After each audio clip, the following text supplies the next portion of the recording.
Hello student, hello all of you. हम आपको RBSC class 5th की हिंदी करा रहे हैं। इस सीरीज में आज हमारा 13 चैप्टर के 13वें अध्याय के क्वेश्चन आंसर हम करने जा रहे हैं। इसका 13वें चैप्टर के 13वें अध्याय के क्वेश्चन आंसर करेंगे, जिसका नाम है तनु का पत्र।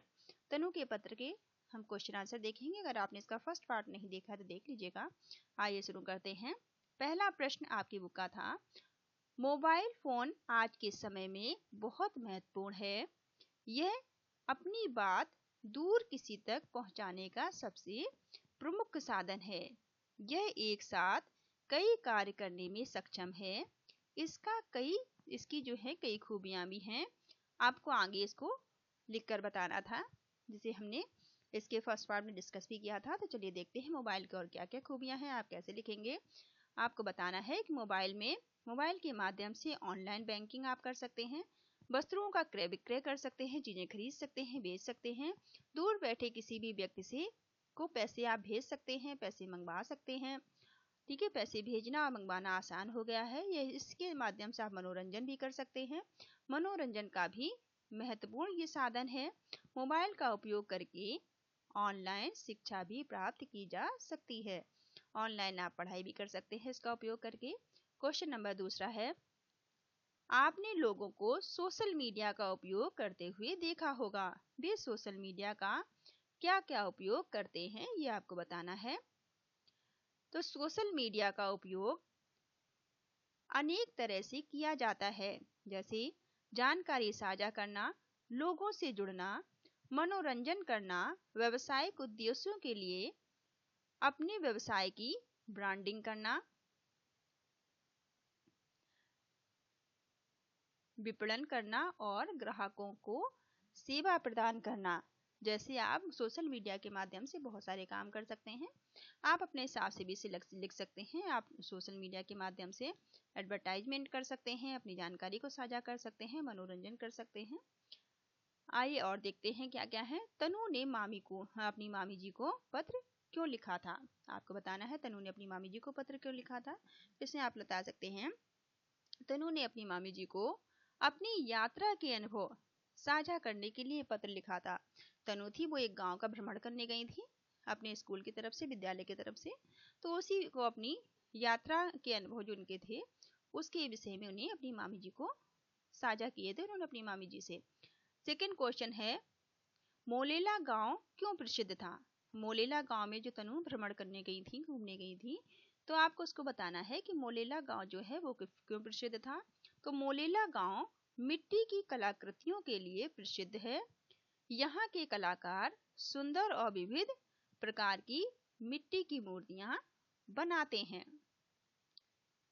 थर्ड क्वेश्चन, तीसरा क्वेश्चन है, तनु ने मामी जी को विद्यालय भ्रमण की क्या जानकारी दी थी। ये आपको बताना है कि तनु ने अपनी मामी जी को क्या जानकारी दी थी विद्यालय भ्रमण की। तनु ने बताया कि हमारे विद्यालय में पढ़ाई के साथ साथ अन्य रोचक गतिविधियां भी कराई जाती हैं।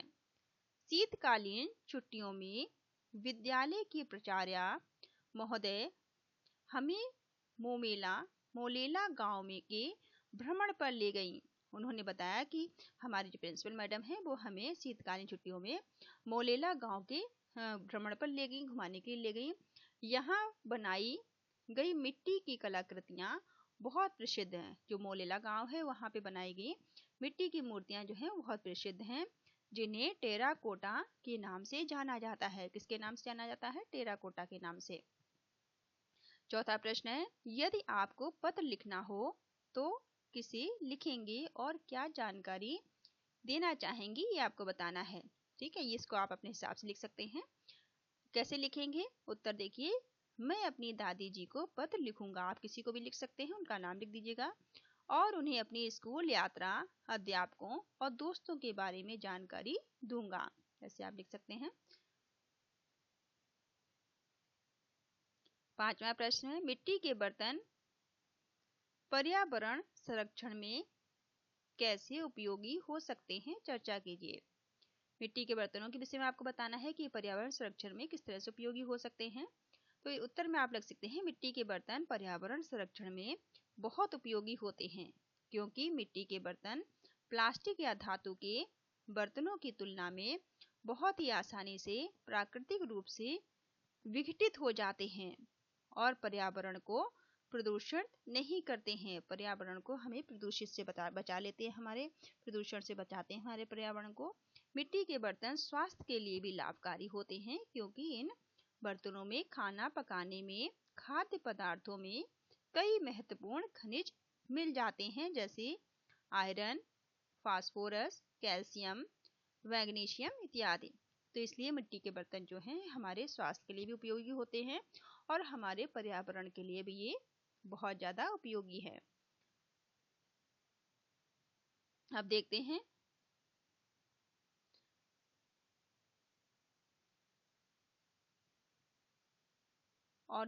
सोचें और लिखें। यहाँ पे आपको सोच के बताना है। चलिए हम आपकी हेल्प हो गई है। यहाँ पे आप देख लीजिए क्या क्या क्वेश्चन है।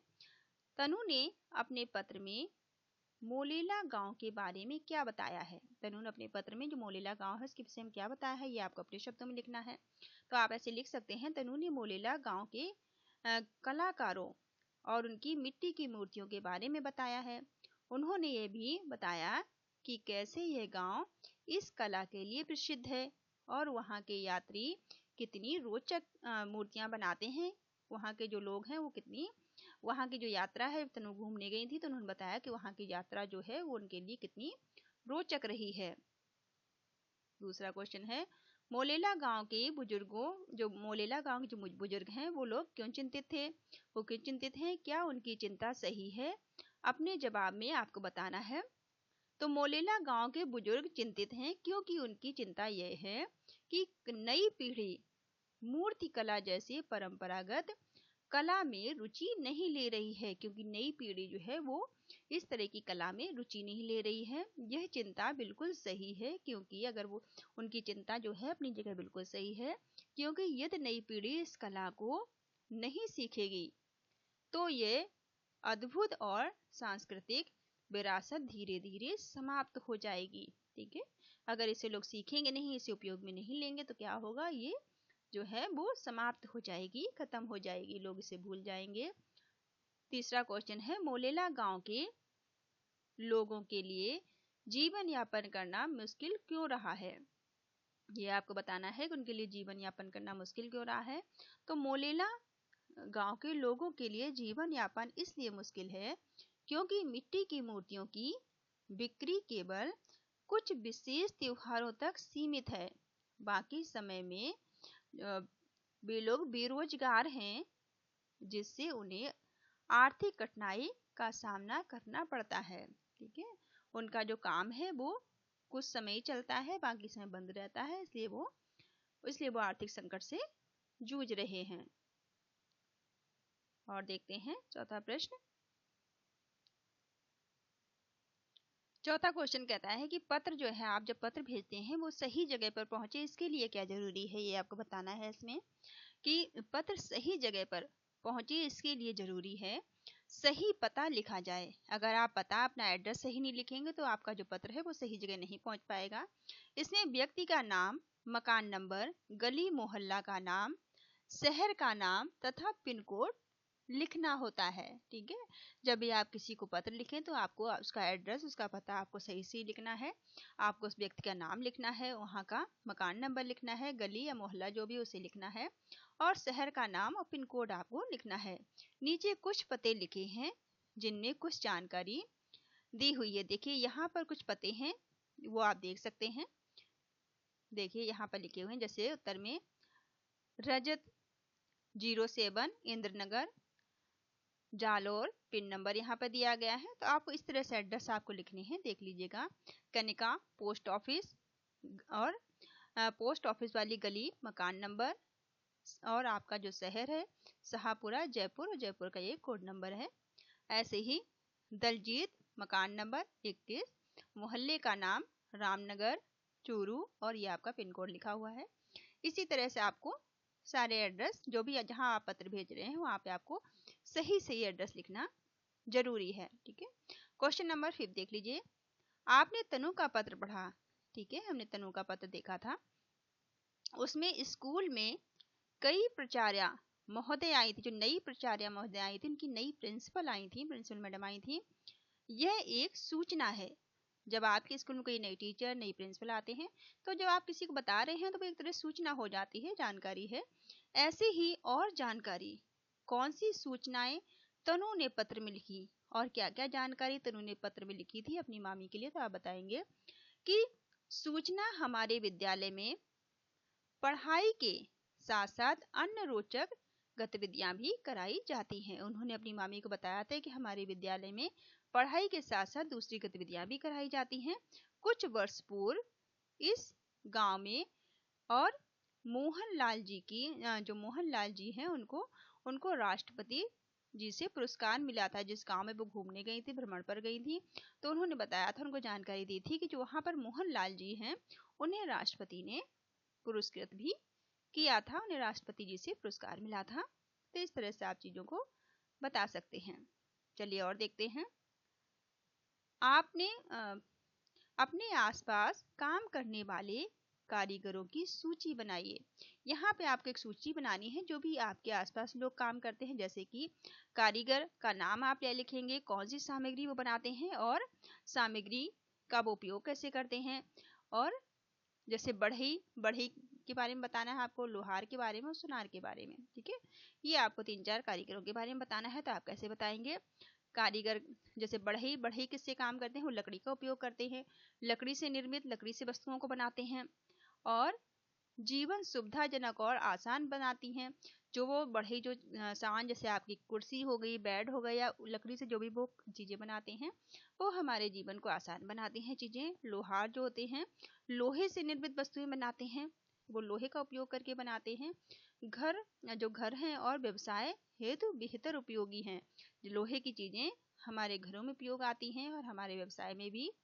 सुनार जो है वो सोने चांदी के आभूषण बनाते हैं जो कि महिलाओं के श्रृंगार और सौंदर्य हेतु उपयोग किए जाते हैं। ठीक है, इस तरह से आप बना सकते हैं। और देखते हैं भाषा की बात में क्या क्या आपको बताया गया है। हमारे विद्यालय में नई प्राचार्य महोदय आई हैं। इस वाक्य में नई शब्द जो नया शब्द आया है, नई आई है, वो शब्द विशेषण है। इसी तरह से कुछ और आपको वाक्य दिए गए हैं, वाक्यों में आपको विशेषण बताने हैं। ठीक है, तो चलिए देखते हैं। मोलेला गांव की मिट्टी की कलाकृतियां बेहतर प्रसिद्ध हैं। जो मोलेला गांव है वहाँ की जो कलाकृतियां हैं वो बहुत प्रसिद्ध है। तो या इसमें आपको विशेषण बताना है। इसी तरह से गांव के बीचों बीच से सड़क गुजरती है, तो यहाँ पर आपको विशेषण शब्द बताना है। उसी तरह से यहाँ घरों को सजाने के लिए बनाई जाने वाली चीजों में मिट्टी के बड़े ऊंट और बैल और घोड़े उपयोग में आते हैं। तो इनके बारे में आपको इनमें क्या क्या विशेषण आए हैं वो आपको बताने हैं। तो आप कैसे बताएंगे? मोलेला गांव की, आप यहाँ आंसर देख सकते हैं, मोलेला गांव की मिट्टी की कलाकृतियां बेहद प्रसिद्ध हैं। तो यहाँ पे जो बेहद प्रसिद्ध आया है ये आपका क्या है? ये आपका विशेषण है। ठीक है, ऐसे ही गांव के बीचों बीच सड़क गुजरती है, तो जो बीचों बीच है ये आपका विशेषण है। तो आप बीचों बीच लिख देंगे। यहाँ घर में सजाने के लिए बनाई गई चीजों में मिट्टी के बड़े ऊंट, बैल और घोड़े शामिल हैं। तो यहाँ पर जो बड़े हैं, सजाने के लिए जो बड़े उपयोग आया है, ये आपके विशेषता बता रहे हैं। विशेषण का मतलब होता है विशेषता बताने वाले शब्द। और देखते हैं। सीमा ने रंगीन चित्र बनाए। जो सीमा है उन्होंने रंग बिरंगे चित्र बनाए हैं। सीमा रंगीन चित्र बना रही हैं। इन वाक्यों में कर्ता कार्य करने वाली सीमा है, जो काम कर रही हैं वो सीमा है, जिन्हें हम कर्ता कहेंगे। यह चित्र बना रही हैं। बनाना एक क्रिया है। बनाना क्या है? बनाना एक क्रिया है। वह रंगीन चित्र बना रही हैं, अतः रंगीन चित्र कर्म है। रंगीन चित्र यहाँ पर क्या है? ये कर्म को बता रहा है। तो इसी तरह से आपको अब यहाँ पर क्या करना है, इसे आपको यहाँ से छाट कर कर्ता, क्रिया और कर्म की पहचान करनी है। जैसे कि सीमा ने रंगीन चित्र बनाए। ठीक है, तो सीमा जो है वो कर्ता हो गई, क्रिया बनाना हो गया और कर्म क्या है? रंगीन आपका कर्म हो गया। इसी तरह से राम ने सड़क पर एक पेड़ लगाया। अब इसमें आपको बताना है। बच्चे पार्क में फुटबॉल खेल रहे हैं। मदन ने बगीचे में फूल लगाए। तो इसे आपको कंप्लीट करना है, तो आप कैसे करेंगे चलिए देखते हैं। देखिए आप ऐसे टेबल में भरिएगा इसी तरह से, जैसे फर्स्ट भरा हुआ था राम ने सड़क पर एक पेड़ लगाया। तो राम क्या है, राम कर्ता हो गया, लगाना क्रिया हो गई और पेड़ जो है वो कर्म हो गया। इसी तरह से बच्चे पार्क में फुटबॉल खेल रहे हैं। तो बच्चे आपके कर्ता हो गए, खेलना खेलना क्रिया है और फुटबॉल आपका कर्म हो गया। मदन ने बगीचे में फूल लगाए। मदन करता है और ये जो लगाना है वो क्रिया हो गई और फूल क्या है, ये कर्म हो गए। तो इस तरह से आपको अपनी टेबल में भर लेने हैं। इसको टेबल आपको किस कंप्लीट करनी है अपनी बुक में। और देखते हैं रोचक प्रश्नों में क्या है, पत्र भेजने का एक तरीका है ईमेल करना। हमने पढ़ा था चैप्टर में कि हम ईमेल के माध्यम से पत्र भेज सकते हैं, इलेक्ट्रॉनिक मेल कर सकते हैं। शिक्षक के साथ चर्चा करें तथा ईमेल प्रारूप को समझें। चलिए हम ईमेल के माध्यम से अपने पत्र कैसे भेजते हैं, इसके लिए आपके पास आपकी ईमेल आईडी होनी चाहिए। आप ईमेल आईडी खोलेंगे और ईमेल एड्रेस जिसको आपको भेजना है उसका ईमेल एड्रेस डालेंगे और फिर यहाँ पर आप उसको जो आपको उसकी जानकारी साझा करनी है, आप पत्र में आपको जो लिखना है वो आप यहाँ लिखकर यहाँ से अपने पत्र को सेंड कर देंगे, भेज देंगे। तो आपका पत्र आप जिसे भेजना चाहते हैं वहाँ पहुँच जाएगा। ठीक है। और देखते हैं यहाँ पे, आप किसी जगह घूमने गए हैं। मान लीजिए आप कहीं घूमने गए हैं और आपको बहुत मजा आया है। अब आप उनके बारे में अपने दोस्तों को एक पत्र लिखिए। आप कहीं घूमने गए हैं, वहाँ आपको बहुत अच्छा लगा है। अब अपने दोस्त को आपको बताना है कि आप यहाँ घूमने गए थे, आपने क्या क्या देखा, आपको क्या अच्छा लगा। वो सारी जानकारी आपको अपने दोस्त के साझा करनी है। तो आप कैसे लिखेंगे, उत्तर में देखिए आप यहाँ एड्रेस लिखेंगे। ठीक है, आप एड्रेस लिखे, फिर सबसे पहले आप एड्रेस लिखेंगे, फिर अपने दोस्त के बारे में लिखेंगे, अपने दोस्त का नाम क्लियर करके अपने दोस्त का नाम लिखेंगे। फिर यहाँ पर आपको जो जो जानकारी आपको साझा करनी है वो आप लिखेंगे। इसे आप खुद से ट्राई करिएगा, ये आपका होमवर्क है। आपको ये आपको क्वेश्चन आंसर वाला वीडियो कैसा लगा आप कमेंट करके बताइएगा। Thank you all of you, thank you for watching.